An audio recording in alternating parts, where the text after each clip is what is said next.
Alright, what's going on, guys? Well, it turns out slicing the UK has become a huge trend online recently.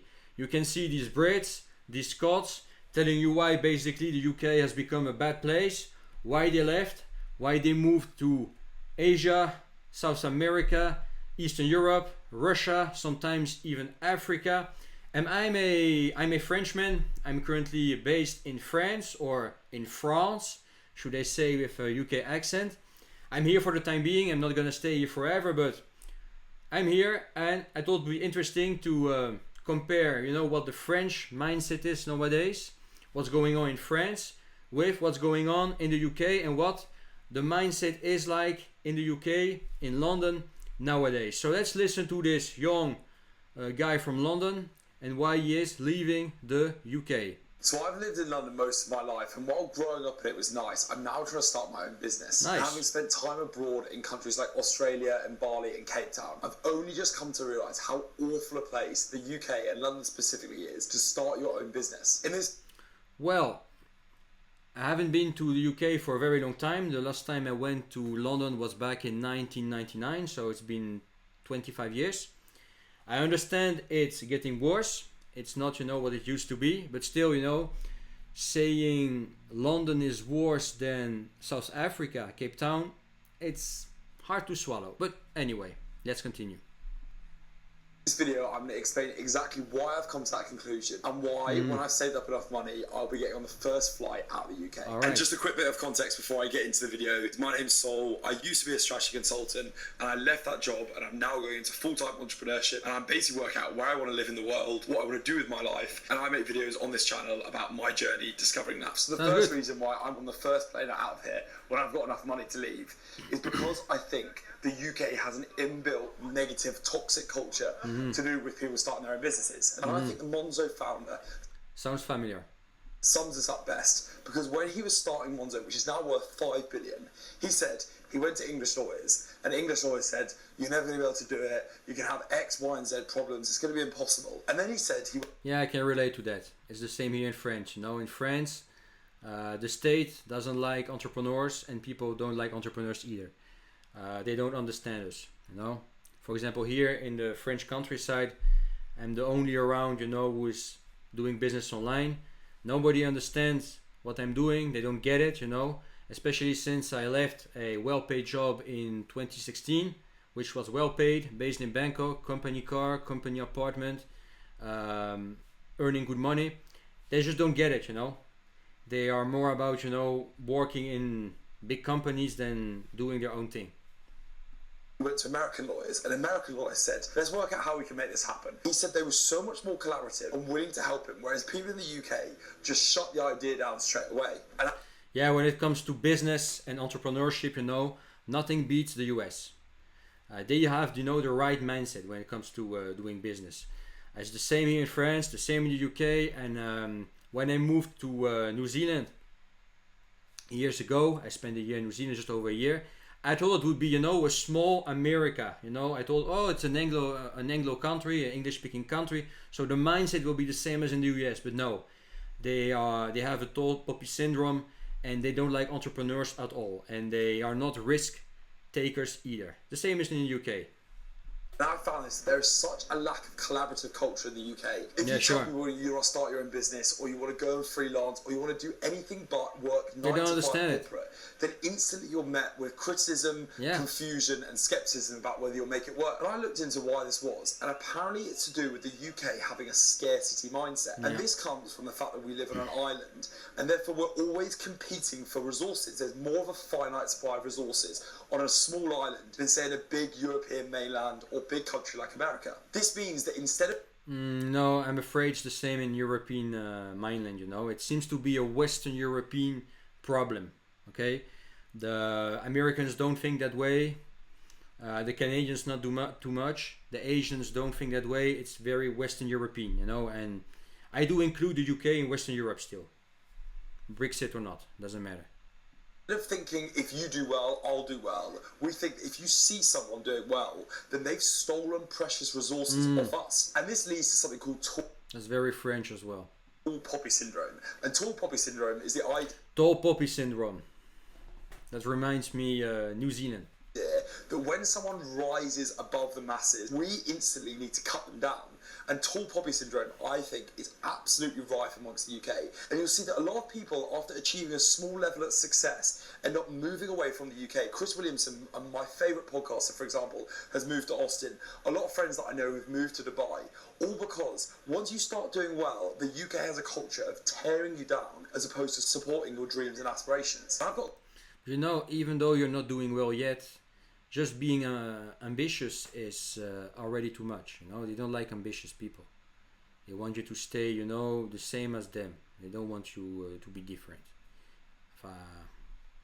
It's the same in France.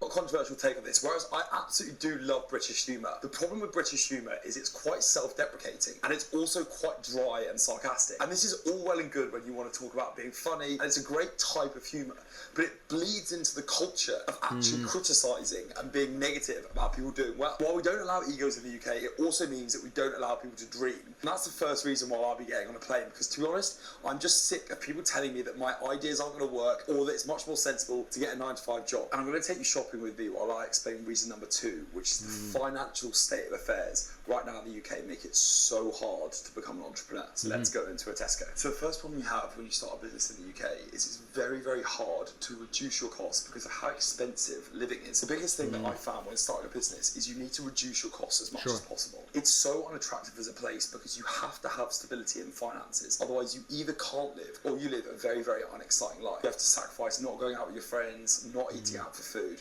because it is just so expensive. And then in general... But still, if you want to succeed like an entrepreneur, as an entrepreneur, you won't have time to go out with friends either. You know, you have to work or hustle every time, especially in the beginning. So doesn't matter much. But I get it. You know, London has the reputation here in France to be a very expensive city, even more expensive than Paris. Or you can move to your parents' house. You know, into your parents' house if it's still possible.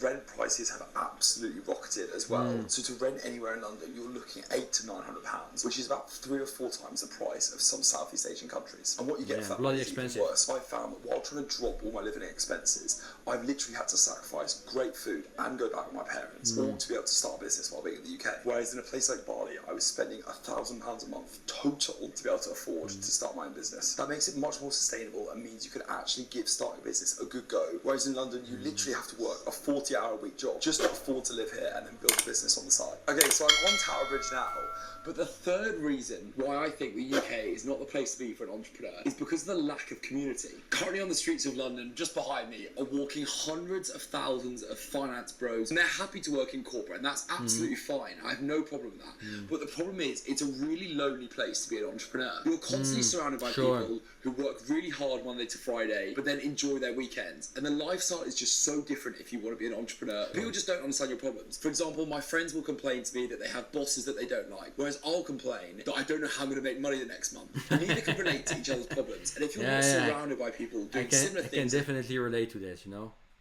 Have similar problems, it, as I said, is very, very isolating. When you go to places that are full of entrepreneurs, like your Balis, like your Cape Towns, like your Dubais, they're full of people in coffee shops who are willing to help you with your problems. I didn't know Cape Town was a entrepreneur hub. Didn't know that.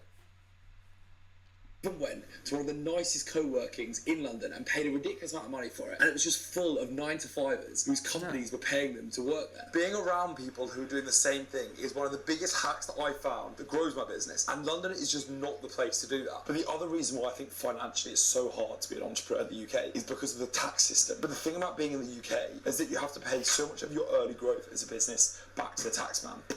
Yeah, we French people can relate to that as well, you know. France being the most taxed country on earth, okay? It's a tax hell. So yeah, you are basically working half of the year, if not more, for the state, if you're an entrepreneur here.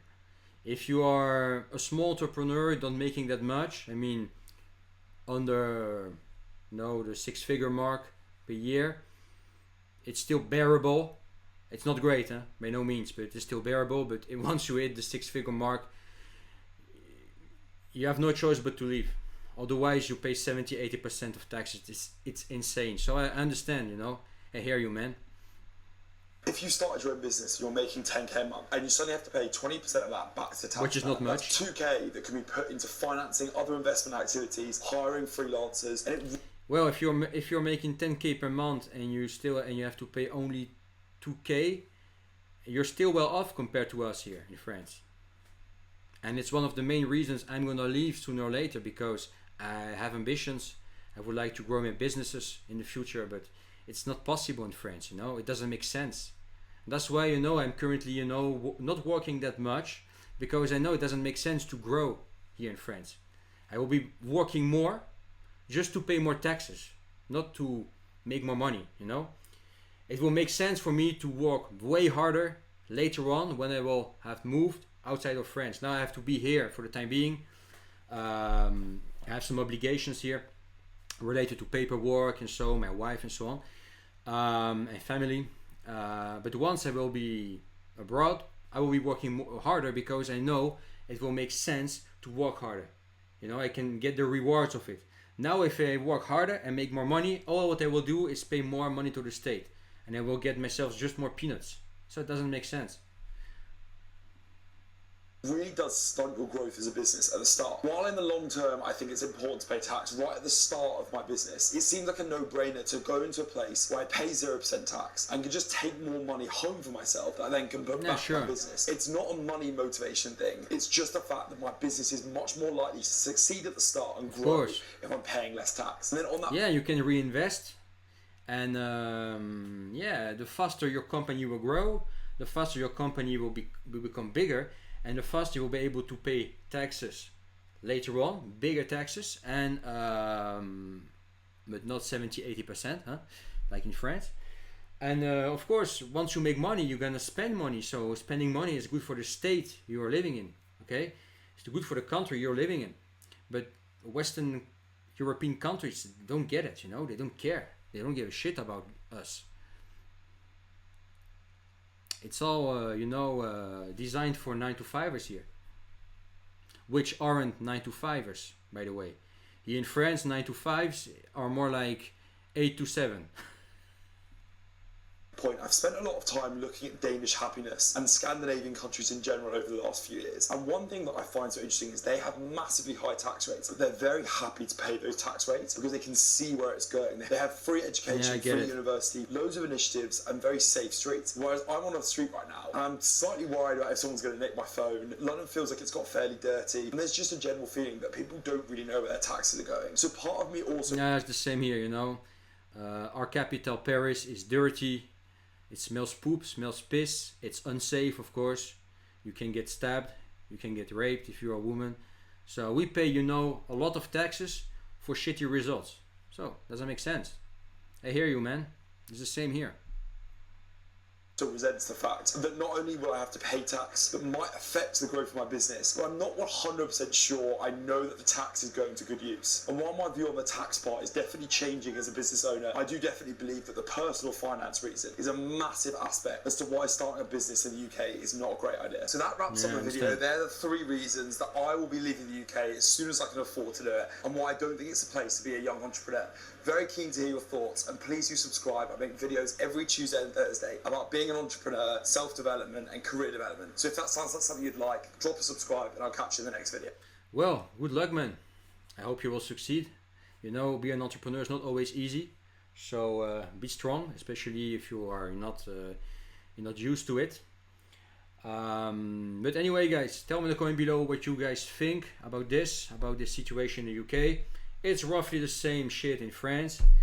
Don't forget to subscribe if you haven't yet. Share this video, smash the like button, comment below, and check the links in the description.